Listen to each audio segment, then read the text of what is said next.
JD here, and apologies for any sort of background noise.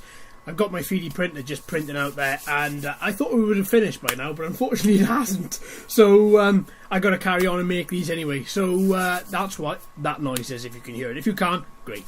So today I thought I wanted to talk you through resin printing and some accessories you may need. If you're thinking about getting a 3D resin printer, I've had mine now, my Elegoo Mars, for about a week.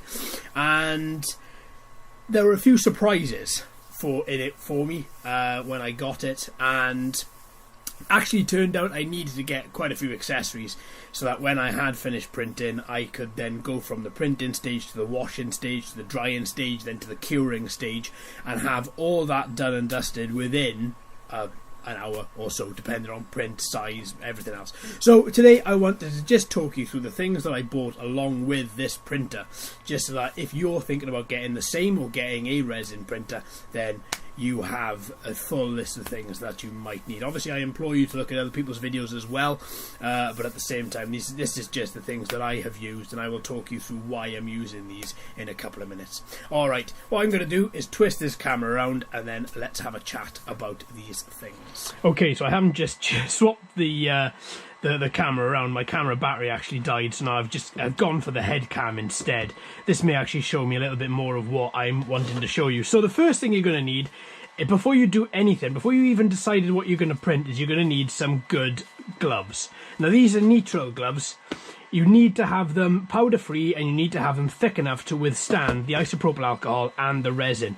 And these, from what I've read online, these will do it. And so far, you can see how many I've gone through. There's 100 in the pack, and if you've bought any of these in the past, you will know these, as soon as you take the tag off, these overflow.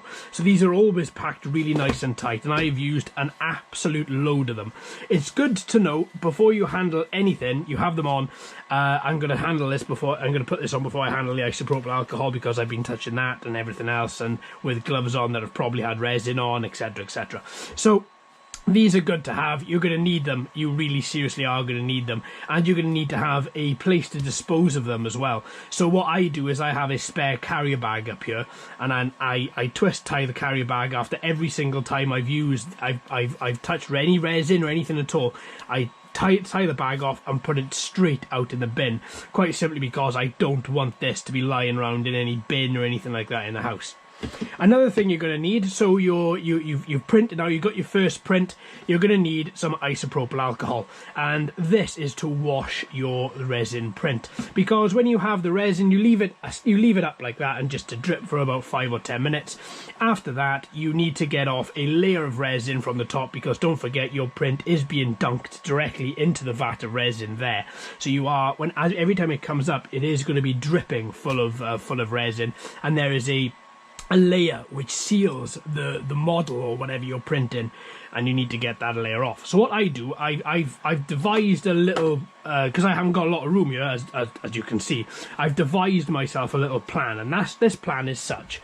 So I use a mason jar such as this, and I use an isopropyl alcohol 99.9%. Now you can go for any make. I've only gone for that because it's lab grade and it was cheap on Amazon. That was it. I think it was £8 for a litre, so I thought I'd go for that. And to be fair, I've bought, in the last week, because I've been ramming prints so much from this, I've actually bought 2 bottles of this.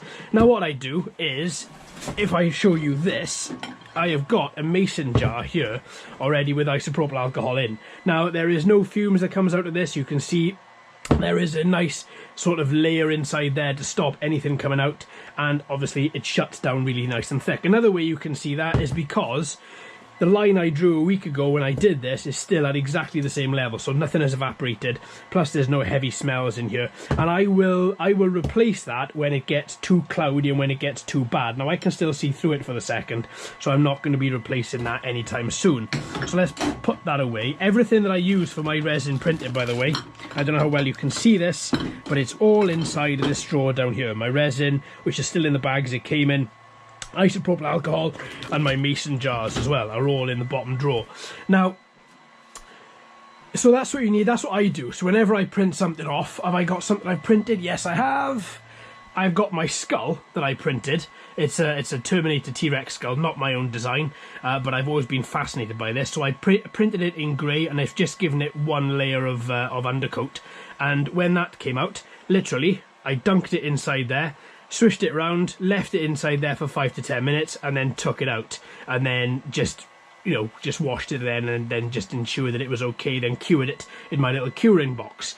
So that's one example of me using this. It's not so good for, say, these prints.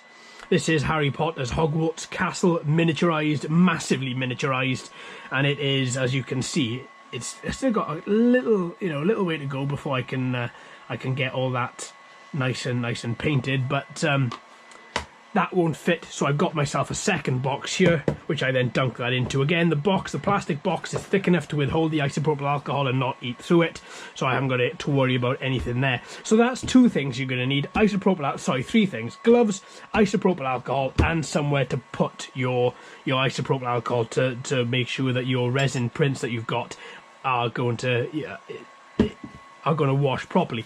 What you've got to remember in doing this, and I've got to be very careful every single time, is whenever there's a print in here which has newly come off the bed, it's going to be quite thin, it's going to be quite brittle, so you don't want to be sloshing it around really heavily. You just want to be taking your time with it, making sure that everything, all the isopropyl alcohol washes over the print without there being any issues, all nice, and ensure that you get a nice, all that horrible resin off. I've also brought another thing, which is this. This is a solar-powered turntable. As you can see, as soon as any light hits the solar panels on the outside, it starts to turn. The reason for this is that I have that inside my curing box, and then I have, say, that, for argument's sake, inside the curing box, and then you can't see it here, but with the UV light and with the foil underneath, the light bounces back, hits the solar panel, and this continues to turn. Essentially, it is as easy as that. That was about £6, very, very simple. Kitchen roll or toilet paper, just to make sure you wipe everything down. That's what I use as well. Now I have got on order some really thick industrial wipes that don't speckle on the mould, so you're not going to get any white lumps or anything like that on the mould. I'm still awaiting those to come out, unfortunately, but they are going to be here soon, hopefully. So there we go. So there's a few things that you're going to need, and obviously space then to cure. Now, as far as the curing process goes, what I have done, and it's what I can see a lot of people have done, I have bought. Let me get all this. I have bought this. So this is a UV nail curing box. I've taken the bit off here, which is the bit that the Hogwarts Castle is on, and that slots inside there for you to put your hand in. Obviously what I've done then is I've created my own box. I'm in halfway through doing this, so essentially I've cut a hole out of my Elegoo Mars box because it's nice and thick. Nice and thick cardboard. I'm going to line the inside all with foil, and I'm going to line the top with foil as well, so that any UV light just bounces off, and then I'm going to cover the front here so that all the light just goes down, and then that's going to be my curing box for larger scale prints, so I can start doing 3 and 4 piece together prints. So that's that. So with the curing box, with the UV nail box, with the gloves, the isopropyl alcohol, the 3 mason jars that I bought, the UV turntable for the curing box, as well as the industrial rolls that you can't see because they're not here yet, it was probably about another £50 on top of the price of this. It's going now into the £300 mark. That's everything that you need before you set off. So what I would ensure that everything that you have done here, you know exactly what it is that you want to buy beforehand. Now I will list all these in the description should you want to see it, and that therefore know exactly what to buy or what supplies to get. So far, I'm very happy with all of this. The isopropyl alcohol is working really well. Well, it's just standard alcohol, 99.9%. It's making the all the models come out really nice, and it's washing them really well. So I'm very happy with it. So I haven't got any downsides on that at all. Same for the gloves. nothing has leaked through onto my hands, so therefore I class it as a win. As for ventilation, I've got a huge window in front of me here, so that's always open, as well as my window here to my left, that's always open as well, and I find that is generally enough that I need. If I have this window closed, then I can certainly notice a hell of a difference. The air is thick, the air is heavy, but as soon as I have that window open, then everything tends to be fine. So there we go, there are just a few things that you need. So you need to have ventilation, but that's obviously from a window. You need to have some gloves, isopropyl alcohol, somewhere to wash your prints, as well as a little turntable if you wanted to have that inside your curing box, so that as it turns the UV light hits every possible aspect, as well as a UV box as well, so that you can cure those prints properly.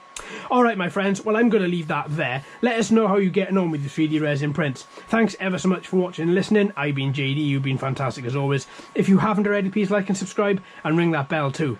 Hello and welcome to all the new subscribers. I hope you're enjoying the channel. So until next time my friends, happy printing.